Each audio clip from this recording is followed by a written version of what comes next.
Hey there, I'm Piano Man Steve Lungrin, founder of LearningMusicIsFun.com and creator of the Piano Man Approach online piano course. Thanks for joining me.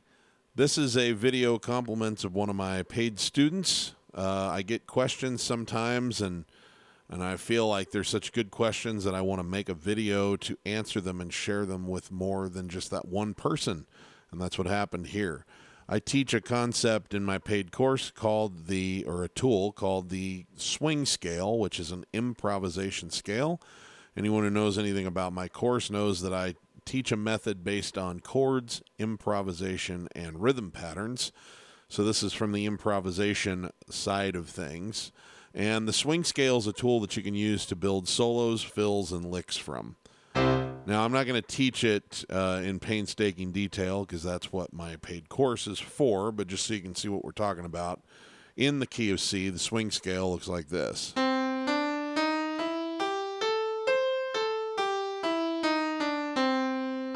Okay?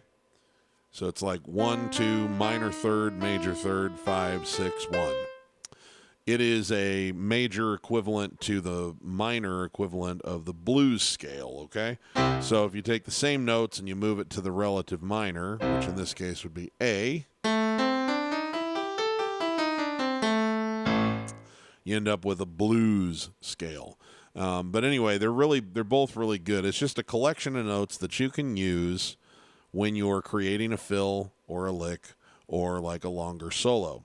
And the question was, this is a fun, I've got a drill that they can do it with some backing tracks and some drum beats and that kind of stuff. But the question was, what songs can I play this in? Well, honestly, you can use this in almost every song ever written. It's the most versatile of all of the improvisation scales that I know. But I wanted to demonstrate it in a few so that you could see some practical application of this, and also to see that it works in music that's new and music that's old and in different genres and that kind of stuff. So let's start with one of my favorite examples for this would be Let It Be by the Beatles. And we are going to break this down to its simplest form.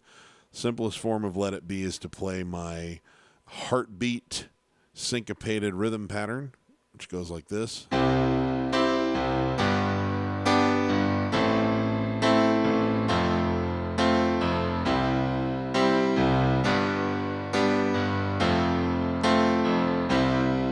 So C chord, G chord, A minor, F, C, G, F, C. Okay, now where does the swing scale fit in? The swing scale can fit in different places. One is in gaps between the vocal. So when you're singing and there's a break, or you're playing the melody and there's a break, you can put a little fill in there, and you can use any combination of notes from the swing scale for that. Or there's George Harrison's guitar solo, and you can do something with that as well. So what we're going to look at here is, so pretend that we're singing, when I find myself in times of trouble, Mother Mary comes to me, speaking words of wisdom, let it be. So what did I do there? I just created a little fill. Those were the notes that I had to choose from. I decided to do something simple, and I just took this one and worked my way down the scale. Ba-da-dum-dum.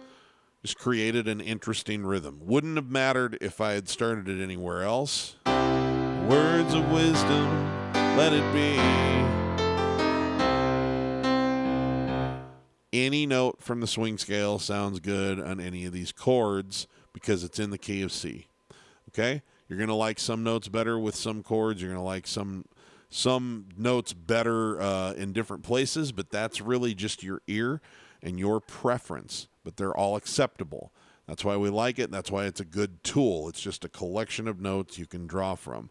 So that means that whether you are at a fairly beginner place and you can only take single notes and play them fairly slow, that's fine. It'll still sound good. It's the words of wisdom, let it be. Let it be. let it be. So that was a pretty simple fill, right? But if you're more advanced, you can do things that are more quick. You can do big, fast runs and patterns. You know, if you have the dexterity and your fingers built up, you can also play combinations of notes together. So it's like you're chording out of that. You're making a chord out of the notes in the scale. So it could be words of wisdom, let it be, let it be, let it be, let it be, let it be. Whisper words of wisdom, let it be. All swing scale stuff, and it does not matter if it's advanced or simple, it all works. Words of wisdom, let it be. Or words of wisdom, let it be. All sounds good, okay? When you get to the guitar solo, you've got a longer period of time that you can fill space, and so you can get a little more adventurous with different places in the scale. So it's boom, boom, boom, boom, boom, boom, boom, boom, boom. Okay, the solo starts.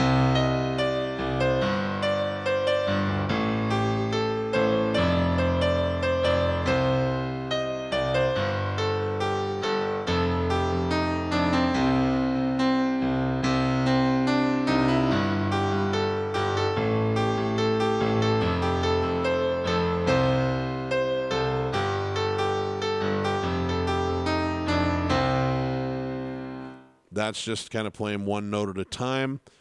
You use rhythm. You want to use rhythm to make it interesting. You don't have to play a lot of notes. You just want to make rhythm interesting. And it doesn't really matter which note you're hitting because all of those notes work. And when you get more advanced, bum, bum, bum, bum, bum, bum, bum, bum, the solo starts.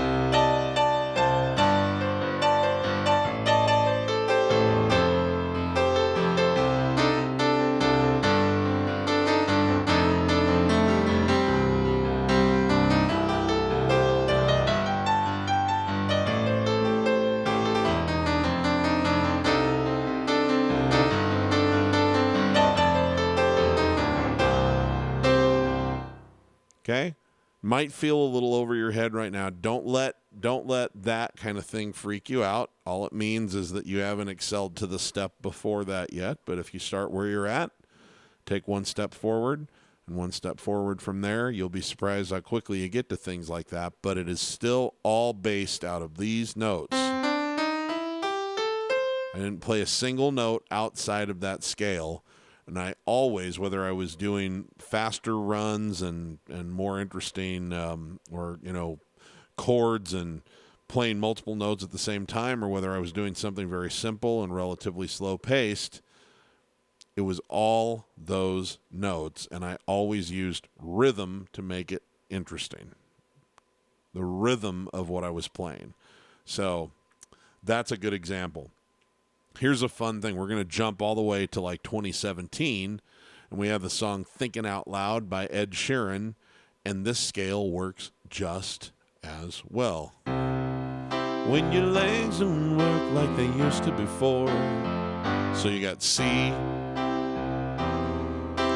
F, G. Same rhythm pattern as Let It Be, just slightly different chord sequence, okay? But this C swing scale, when you're playing it in the key of C, works beautifully. When your legs don't work like they used to before, and I can't sweep you off of your feet,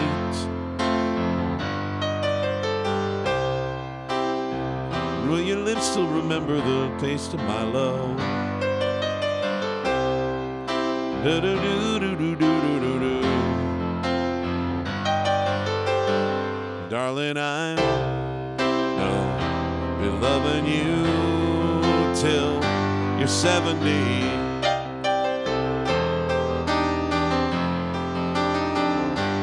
Da-da-da, da. Again, doesn't matter whether I'm doing simple things or more complex things. The notes of the swing scale are perfect. They just perfectly sync up with the song. That could be said of almost any popular song. It's the most versatile of all of the improvisation scales that I've ever come in contact with. Never seen one that was more versatile, except possibly just like a major scale, but this has got more character in it, you know? It's got these money notes like this one and this one to add a little bit of attitude, just a little bit of attitude to your solo that a major scale wouldn't. But it's so versatile, and you can pretty much use it no matter what chord's being played as long as you're still in that key signature, C. Okay? Let's try something with more of a country flavor. Let's jump all the way back to like the early 50s. We have a song called Jambalaya by Hank Williams, by the first Hank Williams. This is my country pattern. So we're going to have a different rhythm pattern, and we're going to jump back to the 50s. We've been at 1970. We were just in 2017. Now we're going to go to 1951, I think, is when this came out. And we're going to use a country feel. This just goes C, G, and eventually goes back to C. Goodbye, Joe, we got to go, me oh my oh. Got to go pull the P-road down the bayou. Here's Yvonne, the sweetest one, me oh my oh. The son of a gun, we'll have big fun on the bayou. Jambalaya and a crawfish pie and a filet gumbo. Because tonight I'm gonna have my share of me oh. Okay? Works nice. Now, if you happen to know the G swing scale as well, then you can use the G swing scale when it goes to the G chord and the C swing scale when it goes to the C chord, which, again, it's the same thing. It's just in G, it would be. Okay? And you can do very, very simple things. Goodbye, Joe. We got to go, me oh my oh. We got to go pull the P-road down the bayou. His Yvonne is the sweetest one, me oh my oh. Son of a gun, we'll have big fun on the bayou.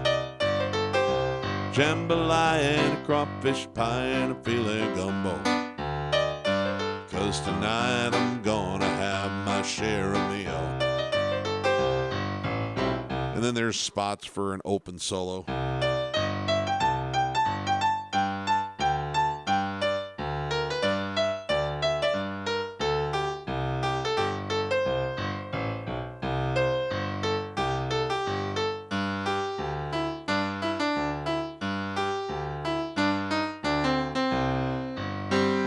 Jambalaya and a crawfish pie and a filet gumbo.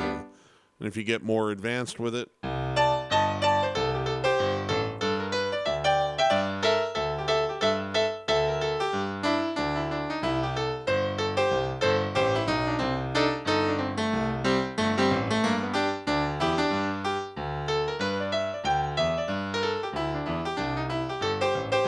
jambalaya and a crawfish pie and a filet gumbo. So it's just really, really nice.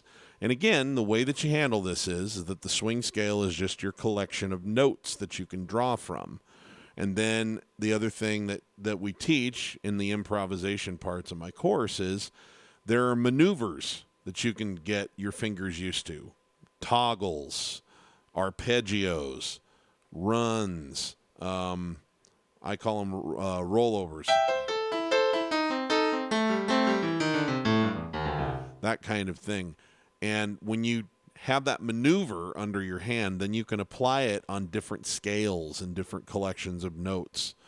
And you can use the same maneuver with different scales and things. But so you have these baskets of tricks that you can just kind of reach into and make choices in the moment. I think I'll do this maneuver and I can do it inside this scale. That's how more advanced improv takes place. And all it really takes is getting your hand used to the maneuvers and getting your fingers used to the notes of the different swing scales or the different improv scales that you want to use. But what I love about the swing scale in this case is just how versatile it is with pop, country, rock, different kinds of genres, different eras. It doesn't matter whether it's something all the way back to the 40s and 50s or something all the way forward to the current day. The swing scale is likely to work with that song. And if it doesn't, there's something else that will, but I would say probably 90% of music that has been made in the popular in the popular persuasion since at least the 30s and 40s, the swing scale is going to work beautifully with. Here's another quick example. Let's jump to the late 50s. This is Buddy Holly in, I think, 58 with a song called Peggy Sue, and this is my basic feel. I call it the basic feel, which is kind of a driving rock, more dance feel. Just quarter notes in the left hand, like that. I love you, Peggy Sue. Oh, my darling, I love you. Oh, Peggy, my Peggy Sue. Well, I love you, gal, and I want you, Peggy Sue.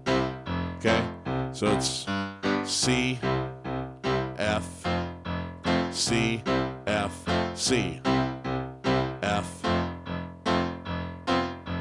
C, then G, F, C. Now, what works nice with the swing scale here? I love you, Peggy Sue. Oh, my darling, I love you. Oh, Peggy, my Peggy Sue. Just a little gap there in the singing. It works out nice. Any little run, any little anything that you put in there, any flourish that you come up with within the collection of notes in the swing scale goes beautifully with that song. Peggy, my Peggy Sue. Oh, well, I love you, gal, and I want you, Peggy Sue. Then there's a guitar solo, and you get to go, yeah.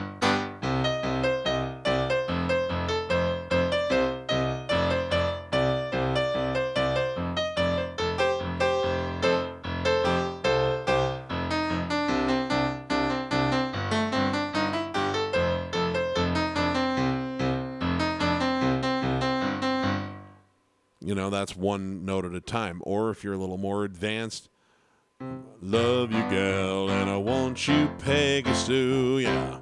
Here we go. Yeah.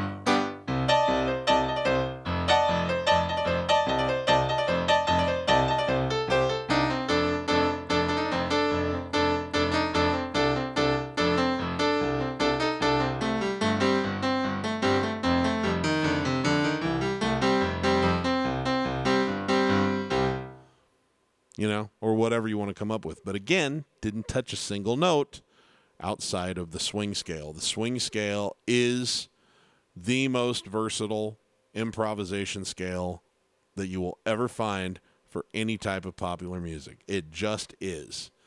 There's no scale that will fit more songs and give you any modicum of attitude with the solo better than that one will. Okay? So, hopefully that gives you a little bit, to Karen, who gave me the question, I hope that gives you a little bit of clarity on some of the kinds of songs that you can use this with. Works beautifully with songs in all four of my essential rhythm patterns and all of the different offshoots of those, the variations. So it's really a matter of just finding the gaps in the vocals and adding in something simple. So I know Karen's a beginner, but if you're more advanced, you know, when you have those notes under your fingers, there's endless good stuff that you can come up with out of them. So I hope you guys enjoyed this. I'm going to get out of here now, but please remember, if you're not having fun when you're making music, you're doing it wrong. I'll see you on the next one, and thanks so much for tuning in. If you have more questions about this, you can always get more information about the Piano Man Approach online course at pianomanapproach.com. See you guys later. Thanks for tuning in.